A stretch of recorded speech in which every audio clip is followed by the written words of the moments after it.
Ahí está Lashmi. Espérate, pon una vez ahí. Transmitir y pone grabar aquí en... Buenas tardes.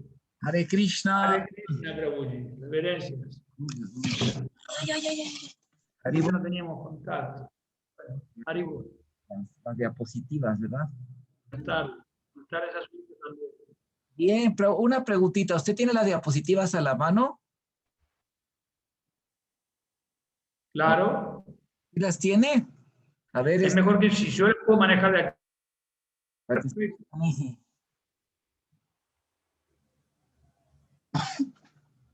si las tiene para que las maneje aquí. Si yo las puedo manejar de aquí, perfecto. Claro. A ver, ¿cómo se hace?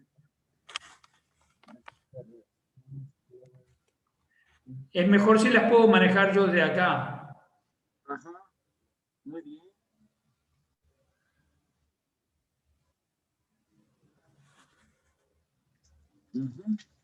Ok.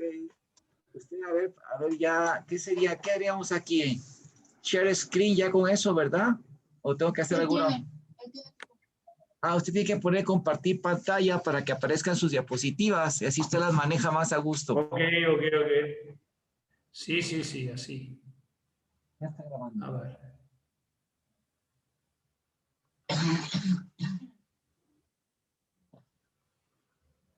Proceso. Share screen. Aquí me dice que usted me tiene que dar la habilitación para compartir pantalla. Ajá. Usted...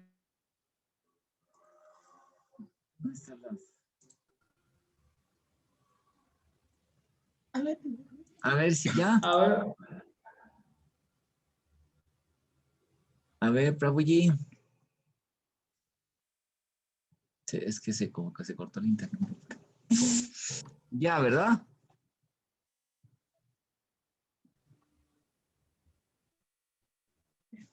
Ajá. ¿Usted ve la pantalla ahí? Perfecto. Sí, nada más póngale a diapositivas y ya. Sí, ¿dónde? Perfecto, trascendencia, ahí está, correcto. En eso, ¿sí?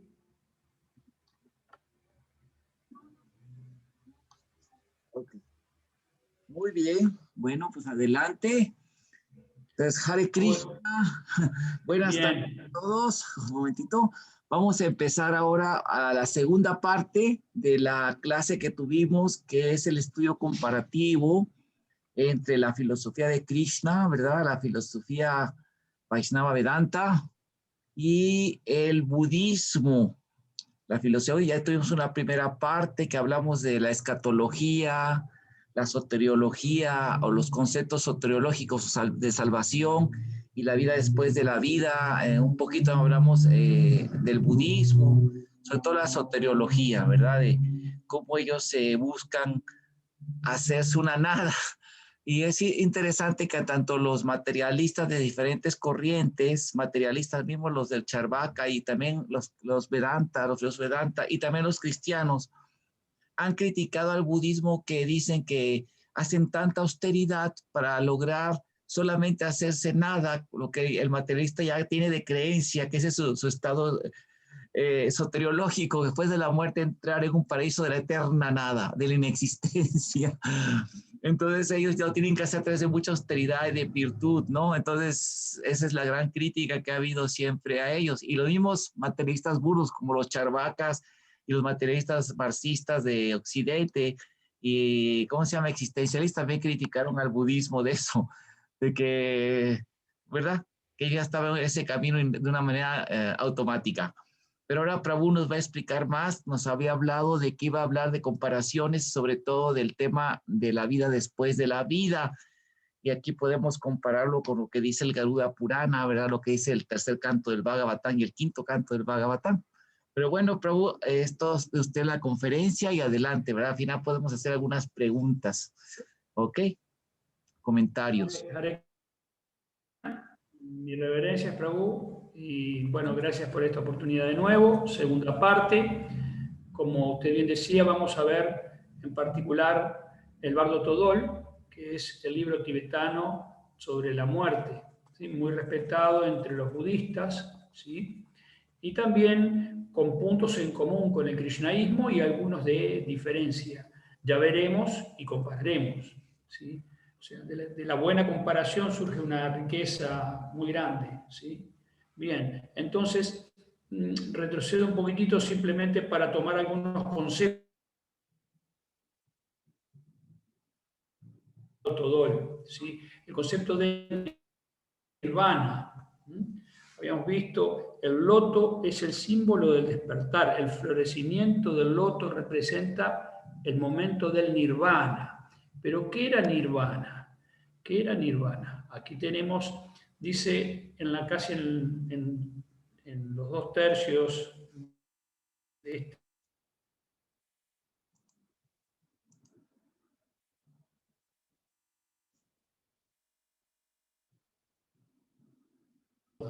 al final conoció que había logrado el estado definitivo de no retorno, al que se llama nirvana, que significa cese del sufrimiento, pero que no es posible describir claramente con lenguaje, ¿sí? El nirvana se refiere a cese de los sufrimientos, ¿sí? Brahmagupta, para el hinduismo clásico, para el vaishnavismo, es el estado de Brahmagupta, ¿sí? Donde uno llega a la liberación de todas las conexiones materiales, de los sufrimientos materiales, ¿sí? En realidad, moksha, en nuestro lenguaje, el lenguaje védico, se llama moksha, ¿sí? A la liberación del sufrimiento, ¿sí? Es como una etapa suprema dentro del aspecto material, dentro del aspecto material, lograr ese estado de moksha, ese estado de conciencia donde uno ya no está sujeto a los sufrimientos materiales, no tiene deudas kármicas en este mundo. Como no hay deudas kármicas ni a favor ni en contra, ha quedado libre de este mundo, libre de la cárcel material, para elegir de estados, ¿no? Inclusive de lugares. Bien, entonces ya sabemos que nirvana, no sufrimiento, estado de no sufrimiento. Después teníamos, ¿sí?, que es el vacío para el budismo. Trascendencia en el budismo, sunya, el vacío. Sunyata dice, en sánscrito sunyata, vacuidad, vacuum, vacuidad o vacío, calidad de vacío, ¿sí? Bien, sunyata significa que no hay nada que posea una esencia individual. Está hablando, ¿no? Y por lo tanto que todo está vacío, sin una realidad independiente. ¿Ah? Bueno, hay un sutra, el Sutra del Corazón, si uno quiere entender más la forma de pensamiento de vacío, dice, el Sutra del Corazón habla acerca de esto, de la escuela Mahayana, habla sobre el sunya y es el de los más nombrados y discutidos en círculos budistas, ¿sí? En realidad habla que el verdadero vacío es vacío inclusive de vacío, que no existe ni el vacío, porque el vacío es de alguna forma, el vacío del vacío. En realidad, es una forma que para el vaishnavismo es difícil de entender. O sea, es como no lógica. Por lo menos pensar que una persona logra el vacío del vacío es que no existe ni la misma persona. Si no existe la misma persona, es muerte. Es lo que más se asimila al concepto de muerte. La no existencia total. No hay, ¿sí? Entonces, es difícil entender para el hinduismo clásico cómo se puede estar satisfecho en esa posición. No se está. Si no se está de ninguna forma, tampoco se puede estar satisfecho. Bueno, son un aspecto de discusión.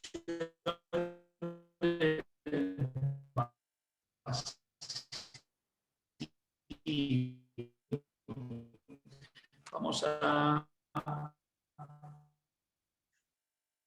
ir al bardo todo. El libro completo es difícil de entender. Yo lo que he hecho aquí es un resumen conceptual de lo que pasa durante el bardo.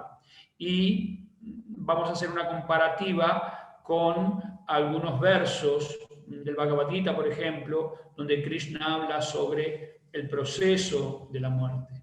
Sí. Bien. Bardo Todol. Esta obra del budismo tántrico tibetano se atribuye al sabio Padmasambhava del siglo VIII después de Cristo. Octavo después de Cristo, hace 1200 años. Habla sobre un estado de existencia intermedio al que llamamos muerte, que dura un máximo de 49 días. Aquí está estableciendo claramente el principio de la reencarnación, ¿sí? Uno abandona este cuerpo y toma otro cuerpo, pero se está hablando de que entre el abandonar el cuerpo en esta vida y tomar el nuevo cuerpo hay un estadio intermedio.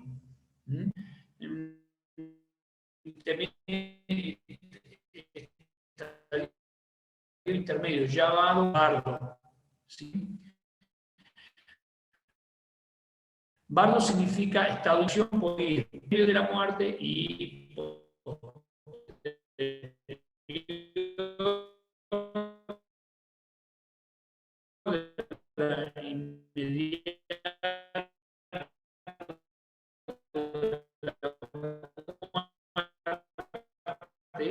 ¿sí? Se explica sobre la forma de actuar en esta estadía en el bardo.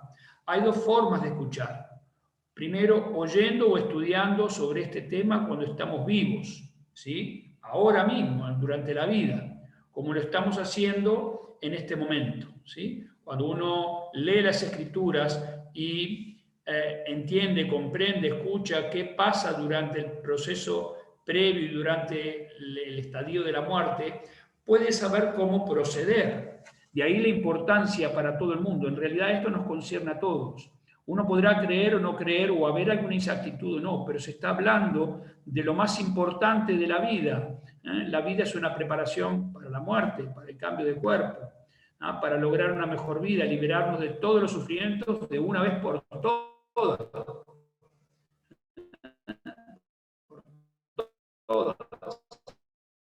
Esa sería, ¿Podría repetir? Porque hay fallas en su sonido. el fin más loable, liberarse, bueno, y ser feliz para siempre. Si eso se puede,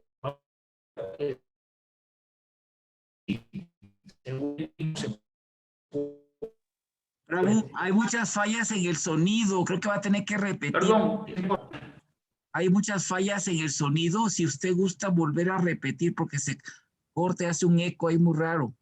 Bien, bien, bien. Aquí se cortó la transmisión con usted, a ver si podemos. Bien, el bardo Todol, como decimos, hay distintos budismos, ¿no? El budismo tibetánico, tántrico, es uno de los más influyentes, ¿no? Al que pertenece el Dalai Lama, ¿sí? Bueno, el Bardo Todol es una obra, ¿no?, respetada por todos los budistas del budismo tántrico tibetano.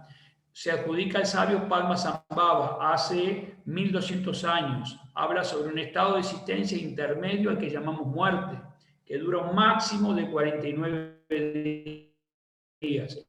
Se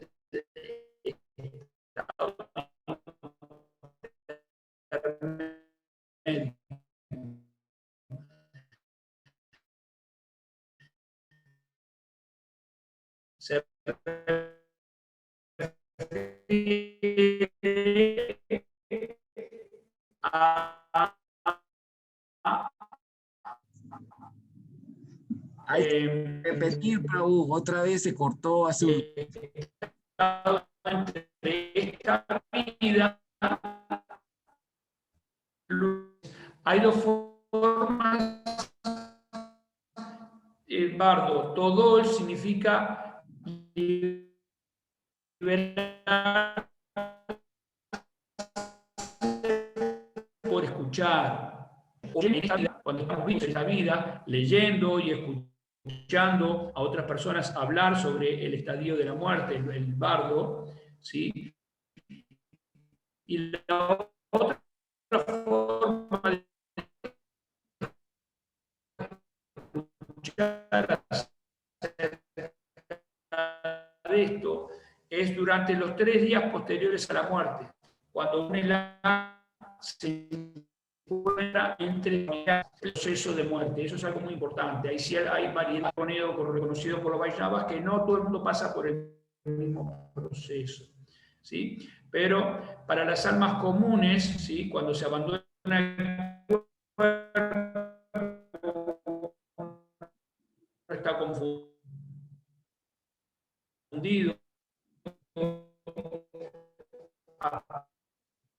apegado por lo material y apegado a la familia, y hay lugares que no entiende qué le ha pasado, si no estaba previamente preparado para esa muerte. Bien. ¿Se escucha bien, Prabhu Hare Krishna? A ver, Prabhuji, cuando vea usted que empieza a parecer que es inestable y se soltar la transmisión, mejor pare de hablar hasta que se vuelva a corregir. Si no se oye, se corta. No se oye, soy así todo cortado. No, casi no soy. Entonces, cuando vea que se pierde el internet, mejor espere tanto que vuelva y siga continuando, si no se va perdiendo mucho del tema. No me... Bien.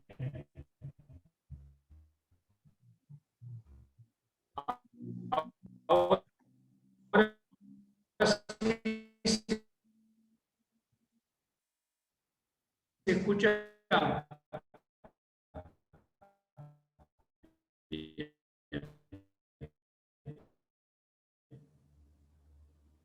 Sigo.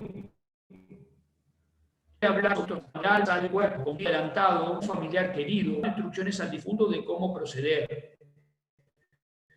¿Cómo se habla de esto? Se le está hablando al alma. En los días posteriores, generalmente el alma se explica que está cerca, en el entorno familiar, en la casa, en el dormitorio, en los lugares que solía estar, donde tiene sus apegos. ¿Sí? El alma pegada sigue en esos entornos y trata de comunicarse, pero sin ningún efecto. No tiene un cuerpo para poder comunicarse con los seres queridos. ¿Sí? Así el alma confundida por este importante cambio logra iluminación y sosiego que le permiten ir hacia una mejor vida. Se está diciendo que en este intervalo uno puede estar en ese dormitorio, en ese lugar donde él habitaba, y esta persona, que puede ser un espiritualista adelantado para el budismo, ¿sí? O un familiar querido, puede hablar de las cosas, de cómo es el proceso en el Bardo Todol, porque estamos hablando de los 3 primeros días, pero el proceso puede expandirse hasta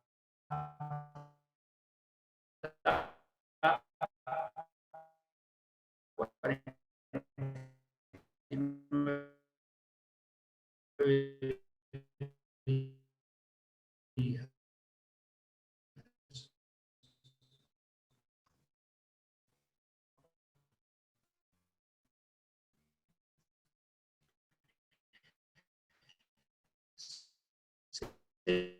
Dice que en el estado intermedio se nos dan distintas, tenemos que ir. Primeramente, tienen en común que todo es como un luz clara al momento de muerte. Tienen una en común una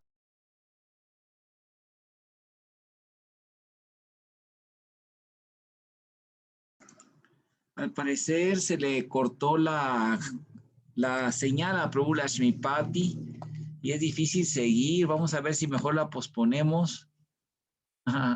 Ya vino. Ya se conectó perfecto. Ahí se oye muy bien, Prabhu. Ahora sí. Otra vez comparto a ver pantalla. ¿Están viendo la pantalla? Sí. El PowerPoint, perfecto. Bien. De esta forma, bueno, entonces aquellos que eligen permanecer fijos en esta luz se funden en ella logrando el nirvana. el nirvana que no pudieron lograr en principio durante la vida, el cese total de los sufrimientos. De esta forma no vuelven a reencarnar liberándose del ciclo de nacimiento, vejez, enfermedad y muerte. Pero aquellos que por temor o por falta de conocimiento eligen otro camino, pasa eso. Se explica que la persona no tiene experiencia, no tiene conocimiento, nadie le dijo nada, entonces se asusta a veces frente a esa luz. O tiene temor o por falta de conocimiento no va hacia esa luz, que eso es lo más conveniente de acuerdo al Bardo Todol. Pero aquellos que por temor o por falta de conocimiento eligen otro camino, vuelven a nacer en distintos niveles materiales de acuerdo a su estado de conciencia. Vamos a ver que esto en etapas posteriores otra vez aparece la luz, ¿sí? La luz clara, brillante y potente, ¿sí? Pero generalmente las almas que no están adiestradas no eligen esto. Bien. Bien. Dice, este relato se divide en 3 partes. Los momentos previos antes de morir, los momentos posteriores a la muerte, donde la persona puede liberarse de los sufrimientos materiales, y tercero, el proceso posterior de preparación para la reencarnación, que dura un máximo de 49 días. Se divide el bardo, esa estadía, en ese lugar, ¿sí?, donde no tengo un cuerpo material físico, formado por tierra, agua, espacio, fuego y aire, ¿sí? Cuando no hay un cuerpo formado de esa forma, en los momentos anteriores se divide en ese estadio los momentos previos, los momentos posteriores y el proceso de preparación para la reencarnación. No todas las muertes son iguales. Interesante, unos 5 tipos de alma, ¿sí? El bodhisattva, que es un alma liberada que viene a este mundo para ayudar a que otros se liberen del sufrimiento material. Esto vendría a ser la persona más elevada, como Buda, por ejemplo, como el señor Buda. Vino a este mundo a almas, ¿sí? Esta persona no está sujeta a las leyes del karma ni tampoco el Bardo Todol. Los bodhisattvas, el señor Buda, Jesucristo, Mahoma, entre otros, y tal vez otros que no tengan nombre famoso que se hayan liberado, ¿sí? Se refiere a que esas personas cuando abandonan el cuerpo no entran en el bardo, directamente van a su destino final. No todo el mundo tiene que pasar por el bardo Todol, por el bardo, ¿sí? Las grandes almas se liberan directamente, ¿sí? Bueno, eso sí coincide perfectamente con las grandes almas como Jila Prabhupada, por ejemplo, ¿sí? Cristo, Buda, ¿sí? No están sujetas a este pasaje. Bien, el yogi avanzado que logra la liberación de los sufrimientos es un segundo caso, ¿sí? Es aquel devoto, de alguna forma, que en esta propia vida se ha liberado, ha encontrado el nirvana, el cese de los sufrimientos materiales, ¿sí? Ha encontrado el estadio donde quedó sin deudas kármicas. También logra el nirvana, ¿sí? La liberación total, la liberación en esa luz. Hasta ahora esas cosas coinciden, más allá de nombres, coinciden con el Vaishnavismo. En el estado de Brahmagupta, que se logra por el estudio de las yastras o por el cumplimiento de los deberes, ¿sí? Karma yoga, por proceso de karma yoga o buddhi yoga. Karma yoga o estudio de yastras, perdón. Buddhi yoga es un servicio devocional. Entonces, por esos 2 procesos, por el cultivo del conocimiento o por el cumplimiento de los deberes materiales, uno se libera, ¿sí? En forma impersonal. No queda sujeto, ¿sí? A este mundo material. Pero eso no quiere decir que uno quede sujeto a Krishna o que ya está liberado. Hay distintos niveles de liberación. Esa es la idea. El primer estadio es este que hablamos, que es el nirvana, equivalente al estado de Brahmagupta, al estado de Brahmagupta. ¿Qué pasa con la entidad viviente? De acuerdo al Vaishnavismo, la entidad viviente siempre existe, nunca deja de ser, nunca entra en vacío. Si su existencia, si su naturaleza es diferente que la material, es diferente, nunca se la va a poder encontrar con métodos materiales. Si el budismo busca un alma con elementos, el hinduismo tampoco. Ahí estamos en algo en común. Desde el punto de vista material es vacío total. El alma está hecho de 3 cosas, de acuerdo al Bhagavad Gita y de acuerdo a Srila Prabhupada. Sat, Chit, Ananda. Sat quiere decir eternidad completa. Eternidad completa. Sat quiere decir que existió, existe ahora y existe en el futuro. ¿Sí? Se refiere que el alma es indestructible, dice el Bhagavad Gita, en todo sentido. ¿Sí? No se la puede quemar, no se la puede mojar, no se la puede secar, no se la puede dividir. No hay ningún proceso físico-químico que pueda alterar a esa alma sempiterna. ¿Sí? Sat, Chit. Chit significa, muy importante, que el alma tiene 2 cosas. Chit significa conocimiento y también capacidad cognoscitiva. El alma es la única que puede conocer. La materia burda no tiene capacidad cognoscitiva ninguna, es inerte. De lo inerte, ¿sí? Es la capacidad cognoscitiva. Y también Ananda, Satchit Ananda. Ananda, que el alma puede estar feliz. En su estado natural es siempre feliz. ¿Sí? Esas 3 características son del alma y no son materiales. No hay ningún instrumento material, por más potente que fuera. Imaginemos un microscopio muy potente, sumamente potente, que pudiera ver al alma. Primero, no existe algo que pueda ver algo tan pequeño. En el Bhagavad Gita es del tamaño de la 10.000ª parte de la punta de un cabello. La 10.000ª parte de la punta de un cabello. Imaginen la punta de un cabello, que es imperceptible para nosotros, dividirlo en 100 y cada partecita de esas 100 dividido en 100 de nuevo. ¿Sí? No existe ningún microscopio, aunque pueda ser material, que pueda ver tal tamaño tan pequeño. El alma es muy pequeña para cualquier instrumento material moderno. Aún así, si pudieran inventar ese instrumento, el alma es inmaterial. No es material. No quiere decir que sea vacío. Es inmaterial, es espiritual, es trascendental, es de otra naturaleza. La naturaleza espiritual para el Vaishnavismo, para la tradición original de la India, ¿cómo es? Es antimateria. El alma es antimateria. ¿Sí? Materia y antimateria. La verdadera antimateria es Satchidananda. Y lo material es justamente lo contrario. Asat, Achit y Nirananda. Estamos hablando en el Vaishnavismo, en la cultura original de la India. Asat, Achit y Nirananda, lo material. Asat, que quiere decir que es pasajero. Pasajero significa que pasa por 6 cambios.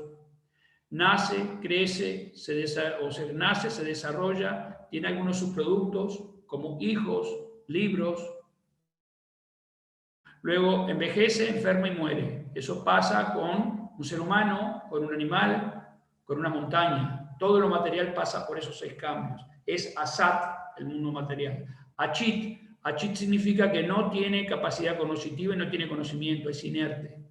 Y Nirananda. Nirananda quiere decir que no puede ser, que todo termina, ¿cómo es? En desaparición. No es afortunado todo lo material, todo termina en desaparición.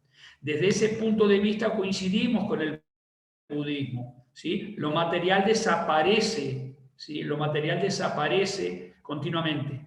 Pero el alma es antimaterial y sempiterna y existe y muy presente siempre para el Vaishnavismo. Y cuando se produce la liberación en el nirvana, que es nuestro equivalente, ¿cómo es? Es moksha, ¿sí?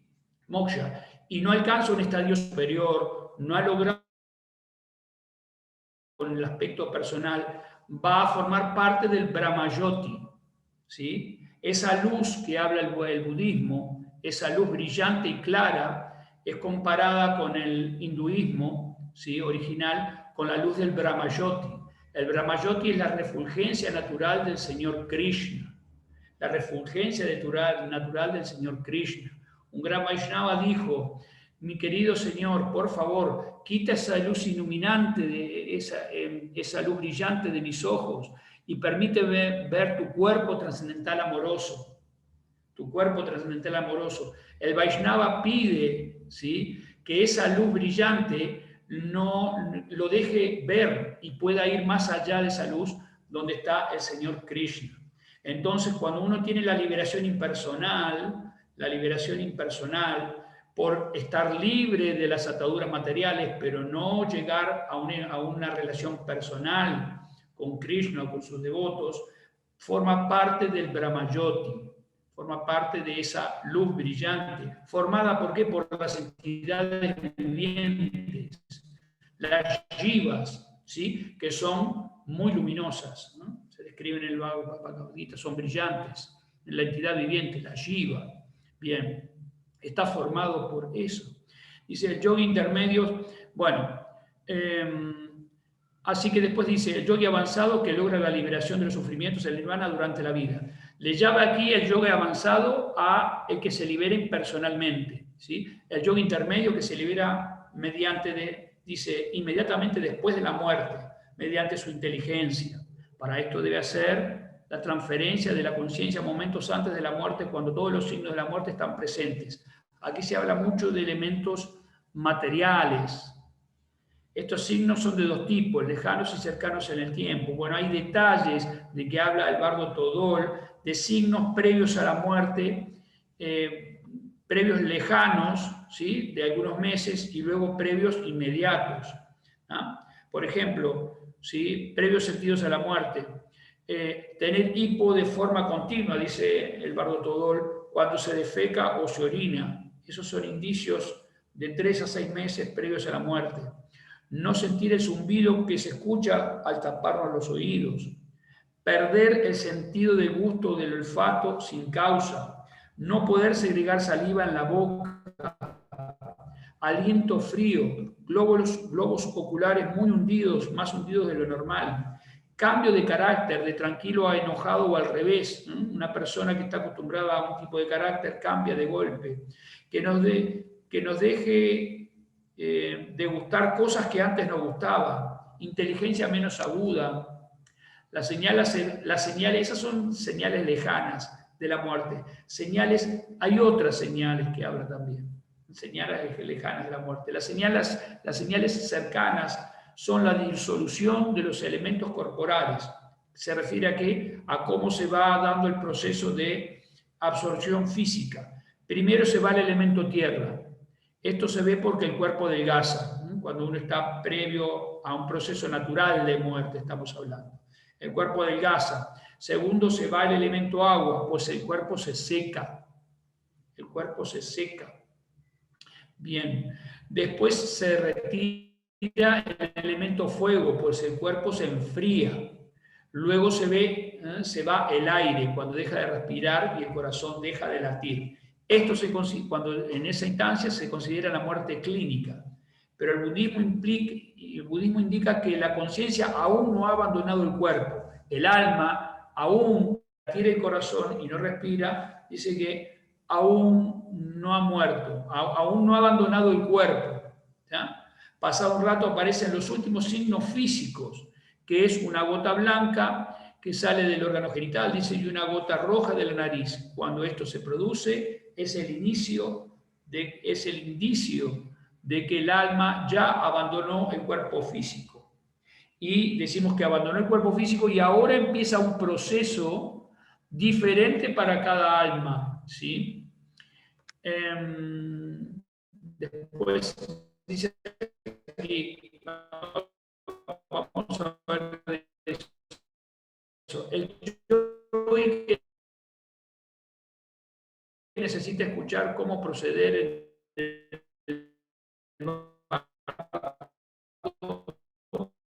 para liberarse.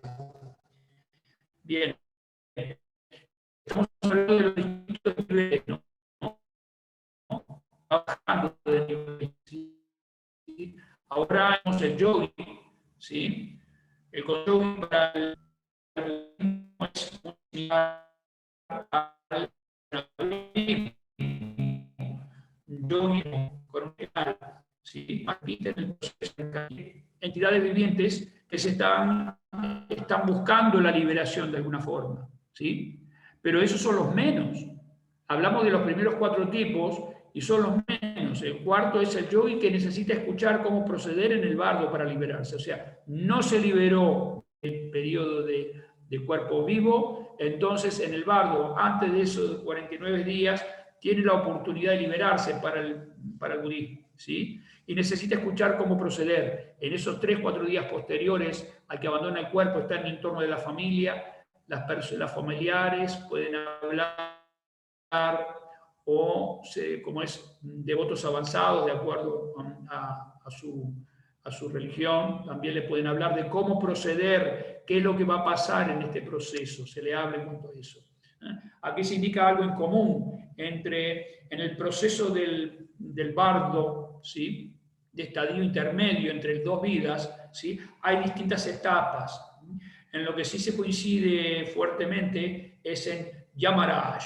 La persona que vemos sentadas ahí es Yamaraj. Yamaraj o Yamaraj.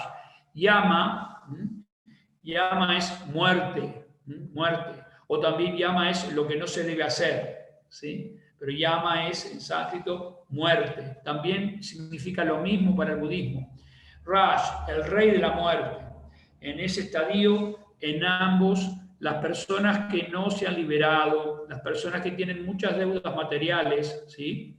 Pasan, en este caso, por un juicio donde el señor Yamaraj, ¿no? Se dice, en el Vaishnavismo se dice que están continuamente escribiendo, ¿sí? Todo lo que ha hecho la entidad viviente. Durante la vida no podemos escondernos, no podemos apagar la luz o hacer algo secreto sin que el señor Yamaraj se entere. ¿Y cómo se entera Yamaraj de todo lo que hacemos? ¿Quién le dice al señor Yamaraj? ¿Cómo se entera? A través de Paramatma. Krishna en el corazón tiene 4 funciones, ¿no? Krishna es nuestro eterno amigo y bienqueriente y nos acompaña siempre en este viaje material en la Krishna en el corazón. Bien, y Él es nuestro querido, eterno amigo y bienqueriente. Y también, ¿sí? Y también es el que juzga, ¿sí? También, además de ser nuestro amigo, ¿sí? Él juzga nuestras acciones y es quien le dice a los escribientes lo que tienen que escribir, ¿sí? Para el juicio del señor Yamaraj. O sea que no hay manera, el mismo Krishna está viendo todo lo que hacemos para ese juicio. Y el señor Yamaraj, que es perfecto en la justicia,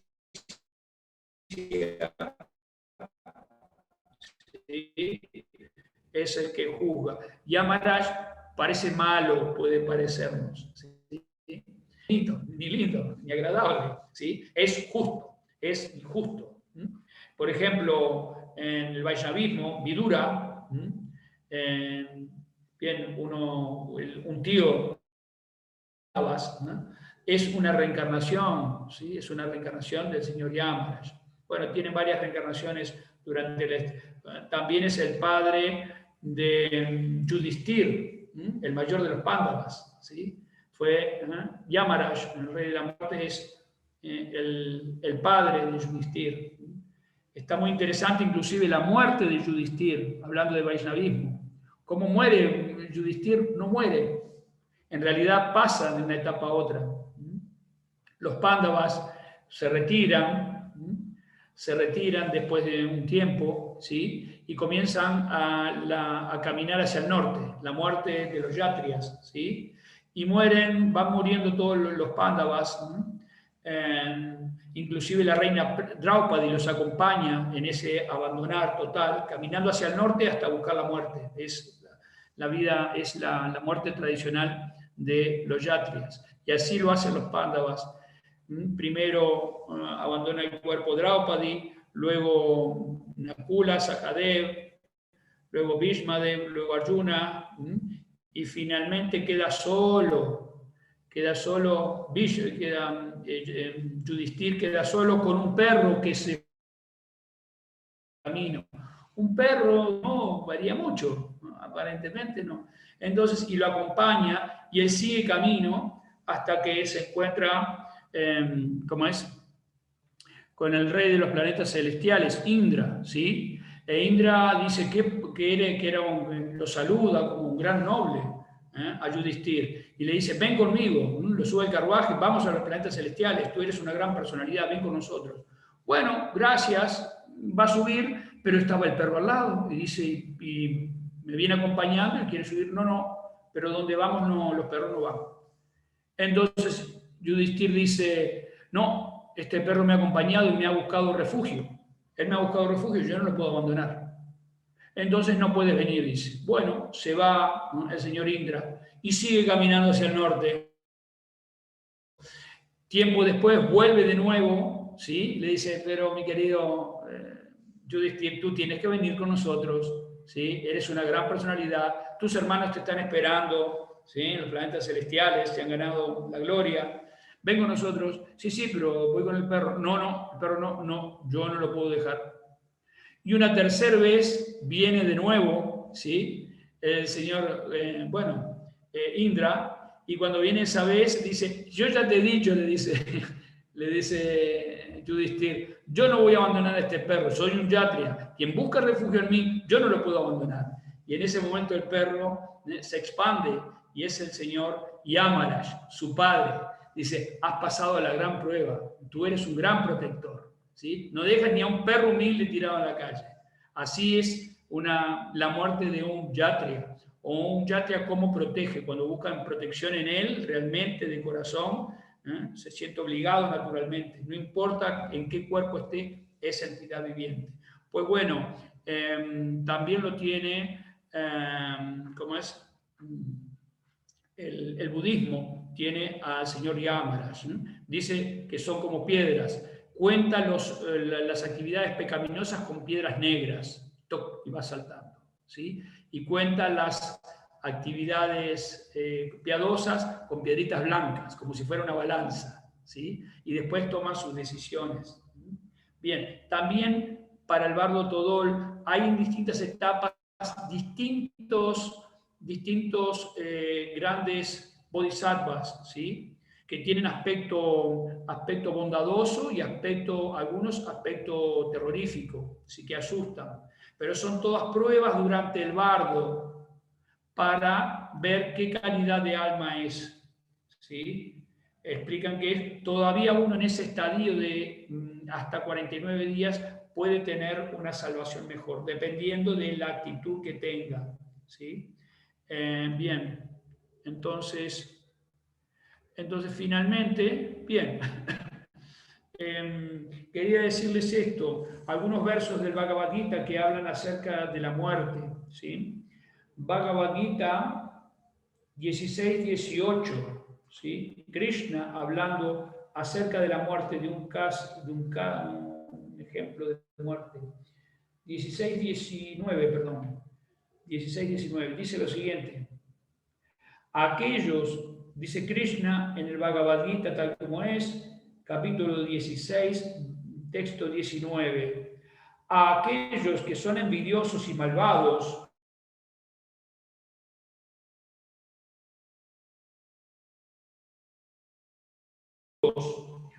yo los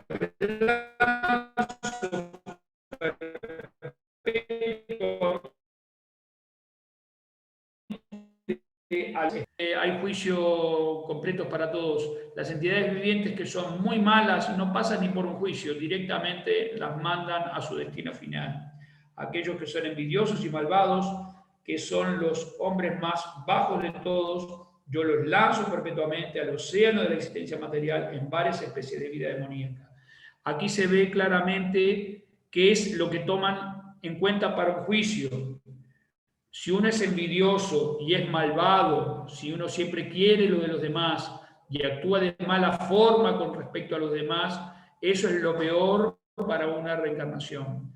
Lo mejor es ser una persona solidaria, misericordiosa y disciplinada. A veces la envidia puede, ¿no?, tratar de regularse, si en principio, si uno no es muy puro todavía, bueno, el canto del Santo Nombre, ¿sí? Por supuesto, servicio devocional, limpia el corazón. Esa es la mejor fórmula de todas, ¿sí? Una fórmula material es ser disciplinado. Yo tengo mis deseos, quiero esto, quiero aquello, pero la inteligencia, regularlo con la inteligencia. Darse cuenta de que no es bueno hacer determinados tipos de actividad. Estamos...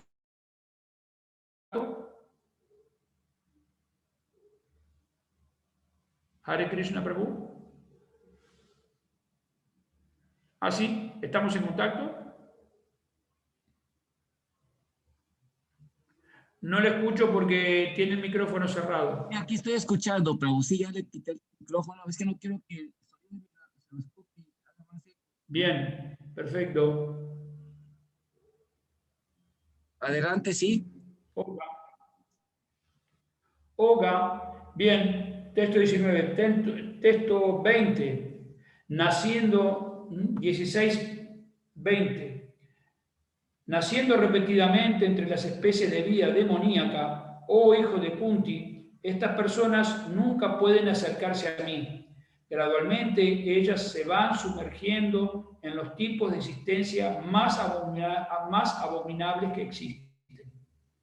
Las personas que son envidiosas, malvadas, demoníacos, vida tras vida los pone en etapas más bajas y más bajas, en cuerpos demoníacos, donde sufren mucho. Si eres malvado, este mundo te va a castigar, está hecho para eso.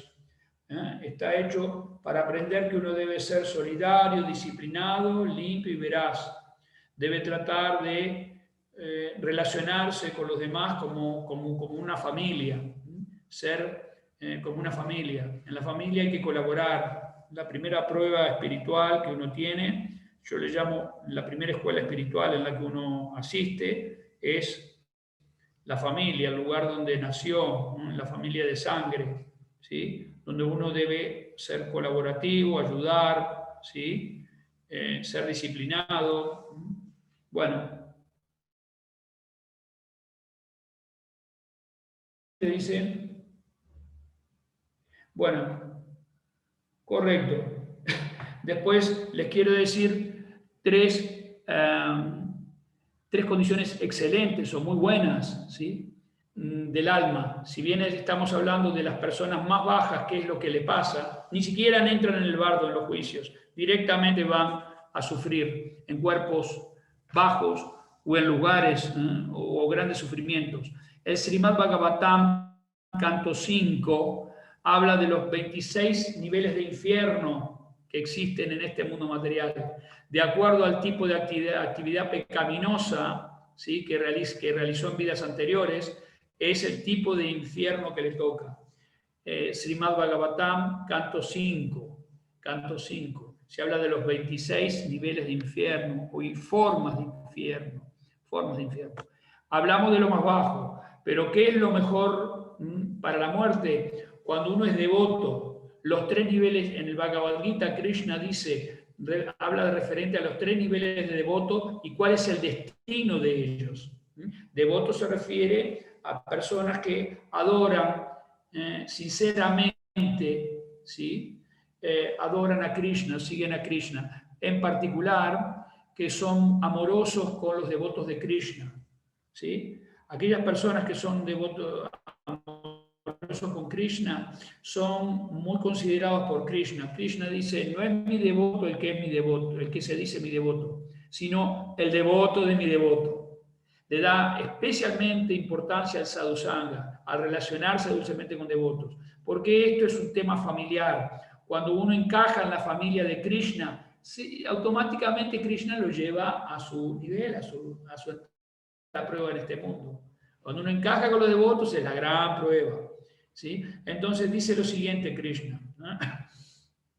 Para el devoto neófito, primer nivel, el devoto neófito, ¿sí? Que todavía tiene muchos deseos materiales, dice, yo lo envío a los planetas celestiales, ¿sí? Después de esta vida, al devoto neófito, yo lo envío a los planetas celestiales, donde disfruta durante miles de años, ¿sí? Y satisface sus deseos materiales. Luego de eso, yo lo retorno a la tierra, dice Krishna. lo retorno a la tierra. Como una familia virtuosa, ¿sí? O sea, familia rabínica, o una familia aristocrática de yatrias, ¿sí? O una familia rica, dice, ¿no? Una familia económicamente bien, ¿no? Bien puesta. Porque de esa manera tiene todas las facilidades para terminar, para seguir avanzando en su proceso. Al devoto, nosotros, la mayoría de nosotros que somos neófitos, ese es nuestro destino si seguimos siendo neófitos, ¿sí? Que uno dice, es malo, es muy bueno comparado con otras cosas. Primero, los planetas celestiales, no ofender devotos y no ofender a nadie, ni a la mínima entidad viviente. Eso es importante. Entonces uno dice, se gana los planetas celestiales, satisface su deseo, viene aquí en una familia afortunada. ¿Para qué? Para tener todas facilidades para seguir avanzando en la vida espiritual. Ahora, el devoto intermedio, ¿sí? Que ha logrado cierto avance, pero que no ha logrado llegar a la conciencia pura, de conciencia de Krishna, ¿sí? Ese intermedio dice, en la próxima vida, ¿sí? Yo lo envío a una familia de devotos, ¿sí? A Vaishnavas, directamente a una familia de devotos, ¿sí? Continuar para que pueda terminar su proceso.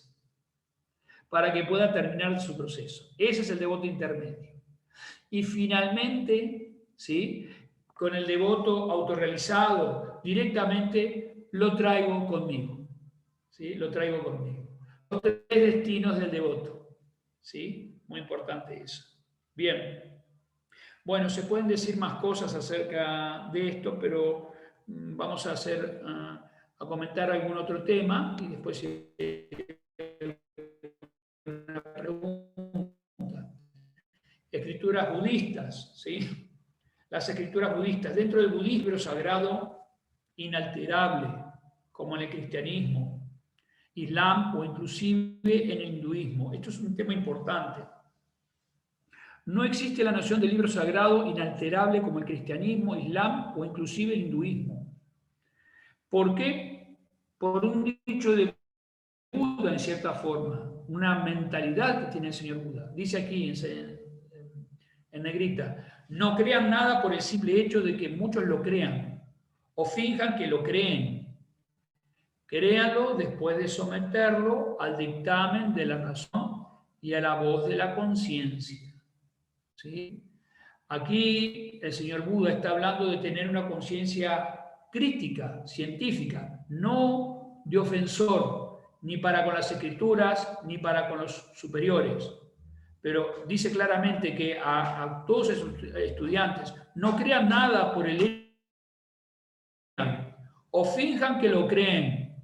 Se refiere también al proceso religioso. Créanlo después de someterlo al dictamen de la razón y a la voz de la conciencia. Muy interesante esto. Una vez, hablando con mi maestro espiritual, Bhakti-Bhujan Swami, hace tiempo,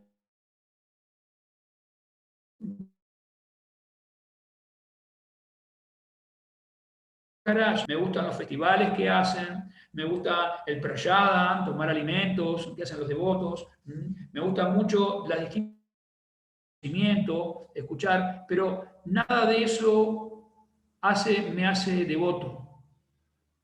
Y él me dijo, Guru Maharaj me dijo, y bueno, ¿y qué es lo que lo hace devoto? Lo que me hace devoto son las realizaciones, las experiencias de contacto con Krishna. Eso es lo que me hace devoto. Y dijo, eso es conciencia de Krishna. ¿Sí? Entonces, está bien creer en los principios Vaishnavas, ¿sí? En todo eso y seguirlos, es bueno, ¿sí? Pero uno debe tener una experiencia interna que lo vincule directamente con Krishna. Krishna tiene, por un lado, un nexo a través de los maestros, pero por otro lado, la autorrealización implica tener una experiencia directa, fuerte.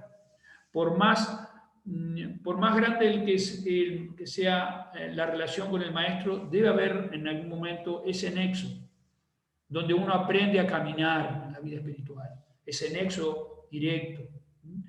El maestro se dice que nos presenta a Krishna, nos presenta, pero no solo en la lámina, no solo afuera, sino internamente. ¿sí? Uno debe encontrar ese punto. Bien, así que ahí se habla de, bueno, en la actualidad el budismo tiene 3 cánones que corresponden aproximadamente a las 3 grandes escuelas del budismo. El canon Pali, asociado al Theravada, al sistema antiguo, ¿sí? Eh, budista, el canon chino, que recopila los principales escritos del Mahayana, y el canon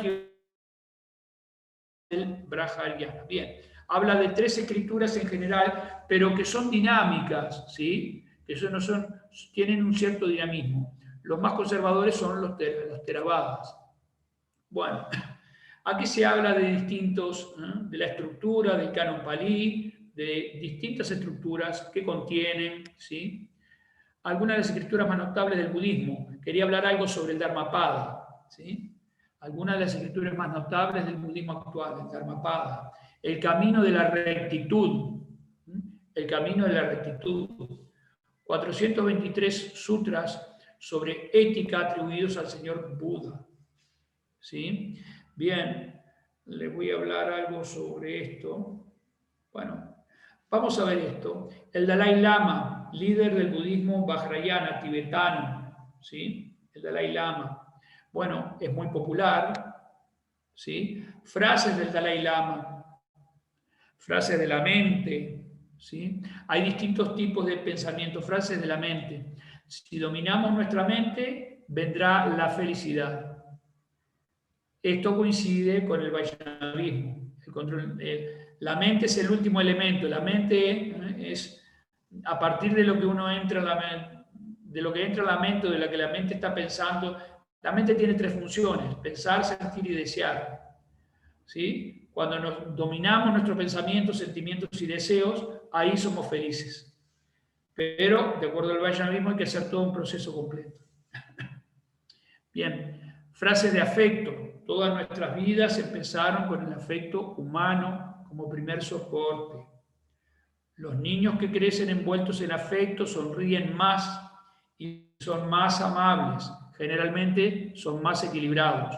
Muy importante esta frase del Dalai Lama, referente a cómo proceder con los niños. En el Vaishnavismo se dice, ¿sí?, claramente que los niños hasta los 5 años deben ser criados muy dulcemente. No se les debe retar, no se les debe pegar en las manos, en la cabeza. Están desarrollando sus emociones, el campo de las emociones, y no deben ser tocados, ¿no? O como eso, tratados fuertemente. Los niños que crecen envueltos en afecto sonríen más y son más amables, generalmente son más equilibrados. Frases de amistad: la amistad solo podría tener lugar en un espíritu de sinceridad. Habla de los elementos vitales de la amistad, ¿sí? Elementos y el espíritu de sinceridad. Frases de religión: aunque haya religiones diferentes debido a distintas culturas, lo importante es que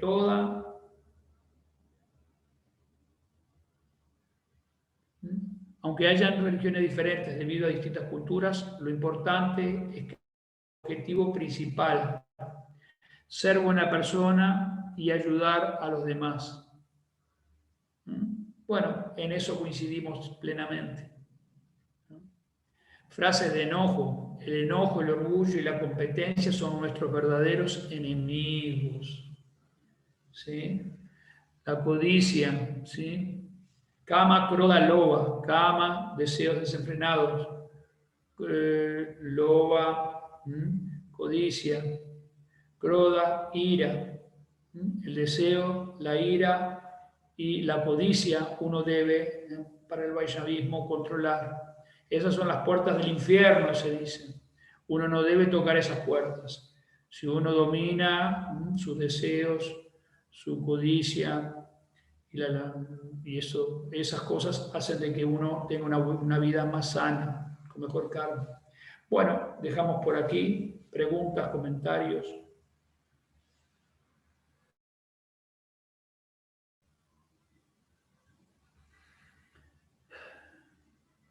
Hare Krishna.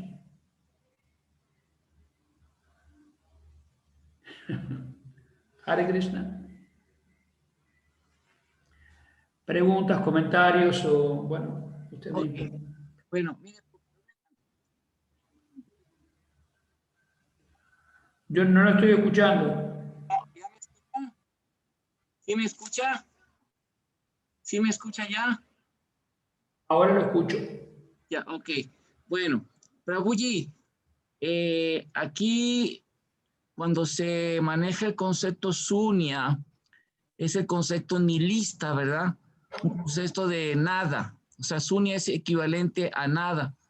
Un concepto muy utilizado por los ateos, los materialistas, ¿verdad? Ellos tienen la firme la creencia, porque es una creencia, de que hay una nada eterna después de la existencia. Todo vino de una nada y vuelve a una nada. Entonces, es interesante que este es un concepto parametafísico, o sea, es una enteliquia, porque no se, una nada no se puede observar, ni se puede medir, ni conceptualizar, ¿sí?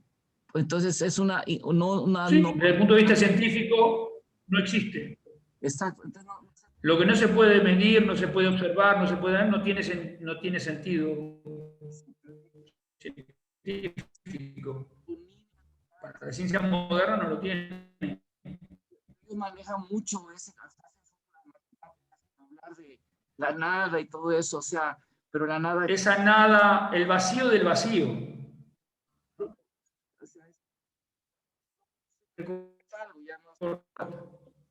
Entonces, es una cosa que es más para metafísica que cualquier concepto metafísico, ¿verdad? Que podamos tener en la vida después de la vida. O sea, es un concepto para metafísico, ¿no? Es una contradicción, ya que ellos tienden a ser empiristas. Sí. Entonces, ahí es ese punto, ¿no? Tiene razón, perdón. Son empiristas, prácticos, pero de lo que hablan no hay ninguna experiencia. No existe ninguna experiencia de ese vacío total. No existe. No hay manera. Además es ilógico hablar de una existencia, buscar... quiero hablar más con budistas. ¿Qué es lo que los anima a buscar, a esforzarse tanto para lograr la muerte? Eso es la verdadera muerte. El no existir de ninguna forma. ¿Eh? Ninguna forma. Porque, en definitiva, las personas que buscan eso, ¿sí? ¿Cómo es? Mayavadi, Brahmavadi, ¿sí? Son personas Mayavadis o Brahmavadis, ¿sí? Son dos tipos de mentalidad. El Brahmavadi busca sin ofensa alguna, no tiene contacto con devotos, busca el pulimento mayor, ¿sí? Se libera, logra ese nirvana que para nosotros es el moksha, pero va a formar parte del Brahmayoti. La chispa espiritual va a ese lugar luminoso que ellos hablan, es el Brahmayoti impersonal, ¿sí? Y no logran ver nada personal. Van a ese lugar esas personas, aunque quieren ir a un vacío del vacío, ¿sí? El Brahmayoti no es el vacío del vacío, son todas entidades vivientes que producen esa luz, o sea, la chispa brillante, ¿sí? Tanto Brahmavadis como Mayavadis. Lo único santo es que yo he escuchado entre devotos lo siguiente, que ese estadio es inestable, y es lógico, porque el alma es Satchitananda. Solo lo que experimenta en el Brahmayoti es Sat, pero no experimenta Chit porque el conocimiento es incompleto. Y Ananda menos que menos, no hay sentidos, no hay disfrute de los sentidos, solo el yo se percibe, pero no hay disfrute de los sentidos, por lo tanto no hay Ananda. Las entidades vivientes que están en ese estadio luego de un tiempo quieren disfrutar, quieren más conocimiento, y Krishna hace esto. A los Mayavadis los lanza de nuevo al mundo material. Como llegaron a ese lugar por pulimento material, pero tienen envidia de Krishna, no se los asciende, bajan. Los Mayavadis bajan. Los Brahmavadis, muchos suben. Escuché eso también, que terminan pasando del Brahmayoti al mundo espiritual, porque les faltaba información, conocimiento, contacto con devotos. ¿Sí? No sé si todos, pero unos suben y los otros bajan. ¿Sí? Brahmavadi, por ejemplo, los 4 Kumaras, ¿sí? los 4 Kumaras eran Brahmavadis, pero al asociarse con el señor Vishnu se convirtieron en grandes devotos. ¿Sí? Y así distintos grandes devotos eran Brahmavadis. Bueno. Pero aquí una cosa, bueno, ya ve que nosotros tenemos que tener estos temas, como dice Jiva Goswami, solamente se tienen que respaldar o aprender de parte del Shastra, que es conocimiento perfecto. Entonces, hasta ahorita lo que Srila Prabhupada dice es que las almas que están en el Brahma Yoti luego caen otra vez a través de gotas de lluvia y entran otra vez caen otra vez a la tierra así, por su deseo de querer volver a disfrutar, pero no, alcanzando Brahmayoti no se puede entrar a Vaikunta, tiene que regresar a ejecutar Bhakti en la tierra. O sea, no hay por eso le dije que yo escuché, no tengo la referencia si es dentro de la yastra o de devotos mayores, pero escuché ese concepto de que algunos Brahma sí, ascienden, pero está bien, sí, también he escuchado lo que usted dice, caen en general.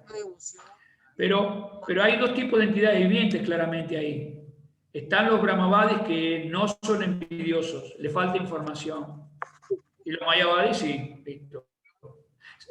Disculpe, se perdió la voz. En el néctar de la devoción, ¿sí? Ahí explica Rupa Goswami, por ejemplo, el caso de los Kumaras, el caso de Sukadeva Goswami, que por escuchar el Bhagavatam, los Kumaras por oler el incienso y probar ¿cómo se llama? Las hojas de Tulasi, oler las hojas de Tulasi y los pies del loto del señor Vishnu, fue como alcanzaron el Bhakti. O sea, no pueden irse directo del Brahmayoti a una plataforma, al Vaikunta. Tienen que nacer para practicar Bhakti. Eso por fuerza. Eso dicen las escrituras. Sukadeva Goswami, otro caso. Él se hizo devoto en el vientre de su mamá, cuando Vyasa le narró el Srimad Bhagavatam. Y aparte Krishna le vino a hablar, pero vino después. A escuchar el Srimad Bhagavatam del labio de su papá en el vientre, cuando estaba en el vientre. ¿Sí? Y se convirtió en grandes devotos. Es cierto, bueno, lo que usted dice, comparto, sí, lo que usted dice, la forma, esa idea de vacío total, como usted dice, son muy pragmáticos en el aspecto material y son muy buenos las reglas y las leyes que ponen en las enseñanzas del Dalai Lama o el Dharmapada, los 426 versos se atribuyen al señor Buda, son excelentes en la práctica, pero cuando hablan de la trascendencia no tiene... Como usted dijo, sobre la trascendencia hay que ajustarse a las yastras porque no la conocemos, no podemos verla, pero es lógica. La trascendencia Vaishnava es muy lógica, tiene sentido común y que me cuesta encontrar en que las personas puedan querer el budismo. Bueno, tendríamos que hablar más con budistas para ver cómo piensan en ese vacío, cómo apuntan ese vacío como algo bueno. Es la nada, es la muerte real. Es la muerte real. Es el vacío del vacío. No tener ninguna percepción de nada. Yo he escuchado a algún budista que ellos en ese estadio sienten como un estado de felicidad o perciben un estado de felicidad, pero entre ellos mismos no están de acuerdo, tienen distintas opciones. ¿Sí? Y otros como que es la nada. ¿Sí? En realidad son personas que están en general, tienen una idea material de lo que es el disfrute. ¿Sí? O sea, es que en este mundo el cuerpo significa, sufrimiento. Hay frustración, hay una frustración. Cuerpo significa sufrimiento, entonces felicidad es no cuerpo. No nada corpóreo. La felicidad la tratan de esa forma. Pero bueno, el señor Buda los arrimó al fueguito. Santo, ¿algo más que pueda decir usted? No, hasta ahorita no. No sé si quiere hablar más ahorita, otro punto más o como usted guste. No, ya estoy acá, listo. Leyes del karma, budismo, hinduismo, ¿sí? Es, en principio, terrenalmente es muy parecido, ¿sí? Las gunas, guna o atadura o modalidad predominante, nivel energético también, una se podría asociar a nivel energético para la gente en general. Tamas, y está Bhagavad Gita 14.8, Tamas, Raya, Sattva y Sudasattva, los 4 estados de conciencia diferentes del alma, ¿sí? Los 3 primeros son materiales y el 4º es inmaterial o trascendental, forma trascendental. Bueno, ¿qué actividades hacen? ¿Cuál es su motivo y cuál es el resultado? Eso está en general, ¿no? Las leyes de la ley del karma cuando vienen personas nuevas, le comento un poco de este tipo con esta tabla. Si uno hace actividades impías continuamente, la motivación es el disfrute de los sentidos, ¿sí? Pero no le importa nada si pasa por arriba de quién. Y termina en tamas, todo empieza con sufrimiento, sigue con sufrimiento y termina con sufrimiento. Rayas, pasión, ya tienen una conciencia superior, ya saben, tienen conciencia de trabajo, hacen actividad piadosa, trabajan, ¿sí? Hacen bien social, pero no tienen la inteligencia desarrollada y tienen muchos deseos muy fuertes, por lo que hacen una mezcla de piadosa e impía. ¿Qué obtienen? Disfrute de los sentidos, ¿sí? ¿Cómo es? La motivación es el disfrute de los sentidos también. ¿Pero qué obtienen? Como hacen actividad impía y piadosa, tienen sufrimiento, disfrute y sufrimiento, disfrute y sufrimiento. El ánimo de la pasión está continuamente así, ¿no? Disfrute y sufrimiento. Disfrutan, se ríen y lloran, se ríen y lloran. Sattva, de bondad. Siempre la actividad realizada es piadosa. Conocen este mundo, saben para qué está hecho, saben que uno tiene que ser solidario. La motivación en Sattva Guna tal vez es el cumplimiento del deber, es lo que tengo que hacer, así funciona este mundo y obtienen paz. Pero hay también la actividad que realiza es piadosa, pero la motivación es el amor. Ya se dio cuenta que este mundo es una gran prueba de sadhu sangha. Los budistas llaman sangha a lo que nosotros llamamos sudasangha, como es sadhu sangha, ¿sí? Pero ellos llaman fuertemente, y es uno de los principios fundamentales, la sangha para ellos, la asociación. Bueno, y el amor, y lo que uno obtiene por eso es felicidad. Krishna se revela en el corazón piadoso. Prabhuji, quería comentar algo. Ahí es interesante, yo cuando leí el libro que se llama El Evangelio de Buda, de Dr. Paulo Carus, que es un estudio, un resumen, digamos un compendio de todas las fuentes hagiográficas, o sea, de historia religiosa, de biografías religiosas de Buda y sus enseñanzas. En ese libro hay una parte en el que el señor Buda se encuentra a un templo con devotos de Krishna. Entonces cuenta esa parte, ese pasaje. El señor Buda les dijo que no adoraran la imagen de Krishna porque era material, así no, que mejor la pusieran en el río. Y luego los volvió budistas. Y es interesante que, bueno, esa historia, obviamente que es una historia que se ve que tiene objetivos proselitistas, ¿no? Ya que el budismo se expandió en Mathura mucho, ahí en donde Krishna nació. Fue un centro de budismo muy grande. Gaya queda cerca de Vrindavan. ¿Perdón? Gaya, el origen del señor Buda.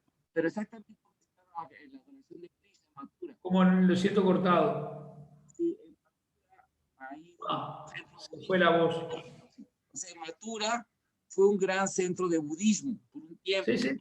Entonces, obviamente, esas historias se ve que fueron hechas con la idea de convertir, de proselitismo, ¿verdad? Como herramientas de proselitismo a los Vaishnavas de Mathura.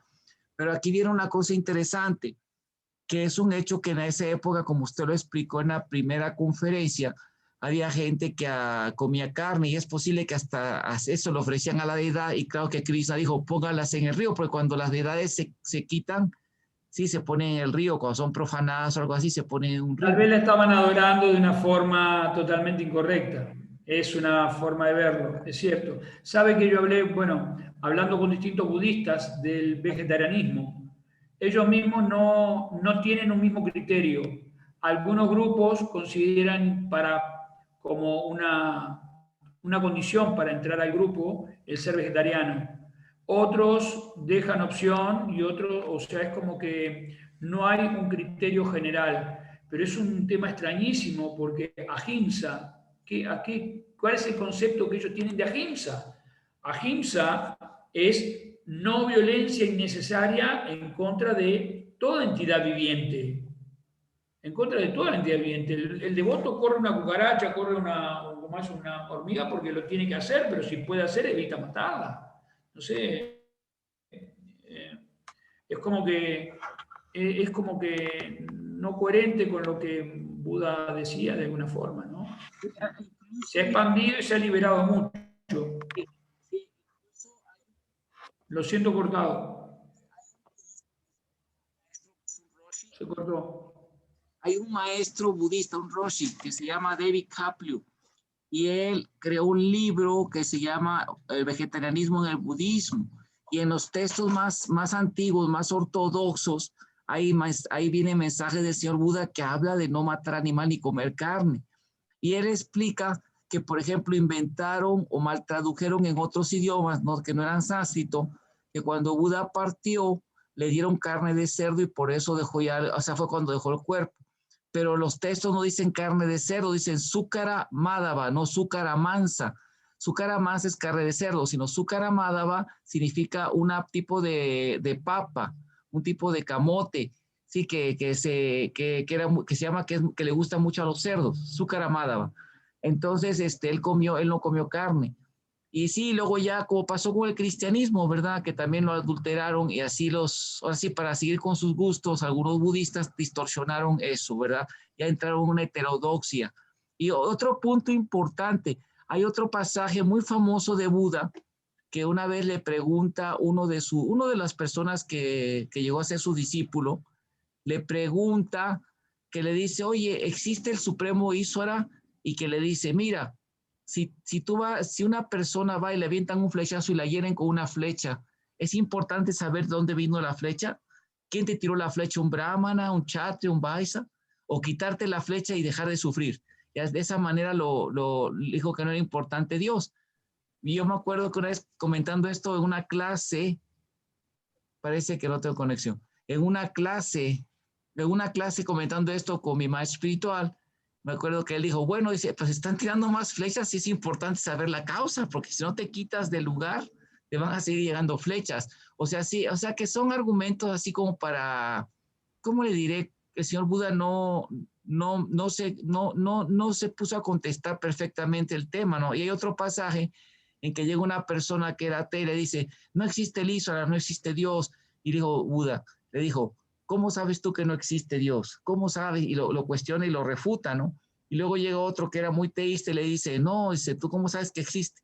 Y entonces le preguntó a uno de los discípulos por qué dejó esa ambigüedad y le dice, es que si yo le contesto le resuelvo la vida. No, él tiene que buscar a fondo realmente sobre la existencia del Supremo. Entonces, y eso es mentalidad budista, es la autodeterminación, el buscar su propio destino, el no creer en todo lo que se dice, porque muchos lo crean, sino dejarlo a la conciencia propia y a la experiencia. Tener espíritu científico le daba mucha importancia a Buda. Sí. Yo no lo escucho. Que hay muchos argumentos que los Vaishnavas, ¿verdad? El teísmo Vaishnava refutan esos argumentos, ¿verdad? De la existencia del Ísvara. También muy parecidos a los argumentos de ¿cómo se llama? El cosmológico y teleológico de la filosofía occidental, ¿no? De que todo tiene un diseño y todo está hecho con diseño inteligente porque es producto de un ser inteligente, ¿no? Todo el mundo está lleno de sistemas, de organización bien sofisticada. Claro, Y eso es la naturaleza es sumamente inteligente. La inteligencia viene de una fuente. Hay una fuente de inteligencia. Llámele como quiera, no le estoy poniendo forma, pero evidentemente es supremamente inteligente, más que cualquier ser humano. Cualquier ser humano inteligente se puede dar cuenta de que existe una inteligencia superior. Es bien claro. La naturaleza le llaman a veces. Brahma, se fue la voz.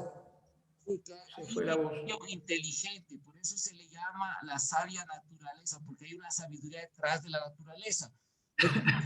Por Por ejemplo, ejemplo, sí, cuando si usted pone ahí arena y tira ahí cemento, ahí a solo no se forma un ladrillo, ni un diseño, ni se forma un edificio. Tiene que venir un ser inteligente que lo mueva a la pura materia así, la tiene que transformar y diseñar un ser inteligente. Así el mundo está lleno de diseño inteligente, todo el universo, el organismo, los cuerpos, toda la naturaleza. Eso es producto de que hay un ser inteligente detrás de ella. es como usted dice, tienen que ser, son muy pragmáticos, ¿sí? Los budistas, pero a la hora de hablar de la trascendencia no son nada pragmáticos. Ah, bien claro de que existe un controlador, un Íshvara, existe un controlador. No estoy hablando de la forma de Krishna, ya es algo muy especial, muy íntimo y personal, que no se puede en principio demostrar, pero que existe un controlador es evidente. Siempre, cuando conozco a una persona y quiero entrar en tema, siempre le hago la siguiente pregunta. ¿El mundo para ti es casual o causal? ¿Es casual o causal? El 95% de la gente, Prabhu, le dice que es causal. Entonces, ellos están entendiendo de que hay una causa por la que existen las cosas, hay una ley. Implícitamente están hablando de la ley del karma, aunque no hayan escuchado nunca acerca de ella. Entonces les empiezo a hablar de la ley del karma, o comento cosas que tengan sentido y ellos asienten en general. Pero también en cierta forma tendrían que asentir que si hay una ley general, alguien controla esa ley, alguien produce esa ley, hay una inteligencia superior que determina eso, el que debemos hacer y qué no debemos hacer. Esta maquinaria fantástica que es el mundo material se rige por leyes. Y esas leyes, ¿quién las pone? El azar, cuando le están diciendo de que evidentemente es causal y no casual. La casualidad no pone leyes perfectas o muy organizadas. De lo casual no surge la armonía, evidentemente. Si uno es pragmático como son ellos y saltar después a algo de esa forma, no, es como que no cierra. Es la visión. Bueno, Santo. Bueno, ya como último detalle, los filósofos vedánticos, tanto Vaishnavas como impersonalistas, Advaita Vedanta, en sus tratados de filosofía siempre refutaron todas las tesis materialistas, tanto del budismo, de tendencia agnóstica y ateísta, las refutaron, ¿no? Las tendencias de los Jain, que es muy parecido al budismo, ¿De los qué? Los Jains, Sí. se ponen Jainas en español, Jains, los Jainas o Jain. Sí. A ellos Sí, que siguen a... Sí. ajá, se parece mucho al budismo. A los Sankhya ateos también los refutaron y a los materialistas buros charvacas, ¿verdad? Los Lokayati, También los refutaron completamente con mucha lógica y son todos hermanos del budismo, sí. sí, hasta muchos dicen que es como la combinación de todo eso de Vedanta. Pero lo bueno es que el budismo prepara a la gente para aceptar la cultura védica en los países budistas. Bueno, países como por ejemplo Tailandia, el sur, el Asia del Sur, Vietnam, todo eso, antes eran védicos, hinduistas, pero luego se volvieron budistas.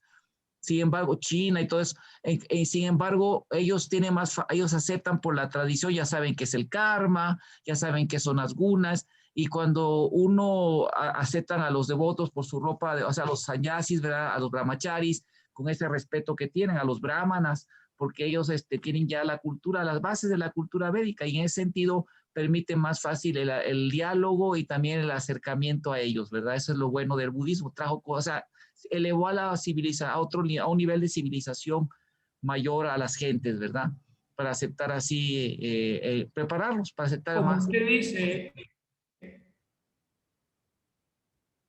como usted dice, el budismo es una preparación para entender a Dios, una preparación material. Ellos mismos, su filosofía sería mucho más coherente admitiendo que existe un aspecto impersonal, que la naturaleza es inteligente y que nosotros estamos sujetas a esa naturaleza inteligente.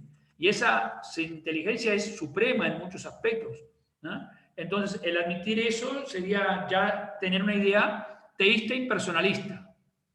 Teísta impersonalista. Sí, sí, sí, sí. sí. ¿Cómo es? Bueno, exacto. Lo que usted dice, estoy de acuerdo. El budismo es una previa del impersonalismo y luego puede ser el personalismo. Al personalismo ya tiene que haber una realización personal. Por el intelecto no se llega, al menos no entiendo que se llegue al aspecto personal de Dios, sino por experiencia personal, tener contacto personal, de alguna forma. Krishna sabe cómo contactar y cómo dar la conciencia personal a la persona. Cuando tiene sus contactos personales con sus devotos, uno lo adquiere de esa forma. Primero escuchando devotos, pero luego teniendo experiencias y realizaciones, ¿no? Pero por la lógica, el sentido común, que es lo que prima en el budismo, muy racional, se puede deducir de que existe un aspecto de Dios, impersonal por lo menos, ¿no? Intelectual, también bondadoso, nos da las flores, nos da los frutos del campo, nos da la vaca para que nos dé leche. Hay una inteligencia muy grande ahí, ¿no? Y muy benigna también. Se siente cortado, pero...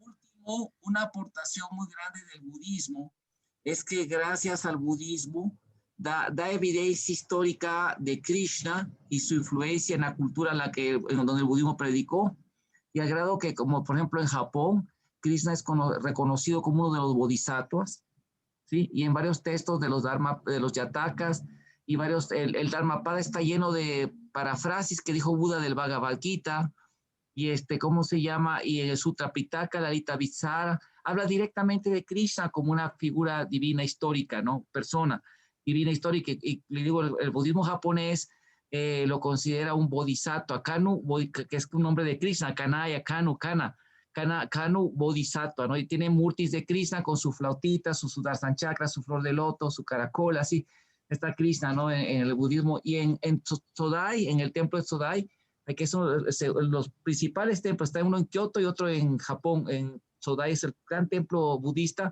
En la mera entrada está un relieve de Krishna tocando su flauta Govinda Tribanga. Entonces, esa es una gran aportación que el budismo, ¿verdad? Y tomó la Yapamala también de los Vaishnavas para cantar mantras también. Entonces, digamos, es una aportación muy buena y prepara a la gente para recibir la conciencia de Krishna. Entonces, Santo, coincidimos que es algo bueno, es un escalón, y por otro lado uno puede apreciar de que hemos recibido un gran tesoro, lo más elevado en vida espiritual, que es conciencia de Krishna, Debemos estar como siempre me siento agradecido, por curiosidad, por distintas cosas, como veo que usted lo ha hecho también, no solo de estudio, sino que he buscado, hablado, participado de otras formas, ¿sí? Y he visto que uno puede tener un relacionamiento amoroso con esas personas y respetuoso, también muy respetuoso, y a la vez disfrutar mucho del sentirse afortunado, ¿no? No sentirse superior, sentirse afortunado con conciencia de Krishna. Que sabemos que cuando, bien como decía Prabhupada y como dice Krishna en el Bhagavad Gita, cuando tú llegas a esto, todo lo demás ya lo sabes. O sea, es como que no hay novedad, no hay nada nuevo bajo el sol. Cuando conoces conciencia de Krishna, conoces lo más elevado. En estos años no he visto a nadie con filosofía. Trabajo en la Universidad Católica con gente que son también doctorados en filosofía, en religiones, ¿sí? Gente muy inteligente, pero cuya filosofía es como simple, o como no digo simple, contenida dentro del Vaishnavismo, ¿no? O como que ya fue vista. Realmente me siento muy refugiado en las yastras, en las escrituras. Siento como el niño cuando llegó a casa y está con su papá y su mamá, entonces ya no hay más nada que hacer. Santo, pues un gusto de haber hablado con usted. Ay, igualmente, muchas gracias por su aportación. Seguimos en contacto. Gracias por lo suyo. Veo, usted tiene así un gran conocimiento específico en distintas áreas Bueno, podemos seguir en contacto, intercambiar material. El material que usted necesita o que yo pueda aportarle, con gusto se lo cedo. Mi idea es expandir las cosas, ¿no? Expandir el conocimiento entre todos. Mi reverencia. Su maestro es Kriyayananda Das Goswami, ¿verdad? Sí, así es. Sí. Gran persona. Tuve la gran fortuna de hace muchos años. Él vino una sola vez aquí, yo soy devoto hace 25, hace 23 años, 24 que vino. ¿No? Y yo tuve la fortuna, tenía coche en aquel tiempo, de hacerle el servicio de llevarlo por distintos lugares. ¿Sí? Y cuando lo llevé al aeropuerto, él dijo, bueno, cuando haya, no había templo en ese momento, cuando haya templo en Uruguay vuelvo. ¿Ah? Y hubo templo y no hicimos invitación ni nada en su tiempo y no hemos tenido la misericordia. Pero bueno, tiene una gran personalidad como maestro. Hare Krishna. Que esté bien. Hare Krishna, muchas gracias y espero que haya servido esto para todos los devotos. Lo siento bajo, perdón. Así que esperamos que esto haya servido. No. Sí, haya servido para Sí. conocer más la conciencia de Krishna y conocer más otros aspectos también que están dentro de la cultura védica, en las escrituras védicas. Y muchas gracias, Prabhu Lakshmipati. Haribol. Gracias a usted, reverencias. Haribol.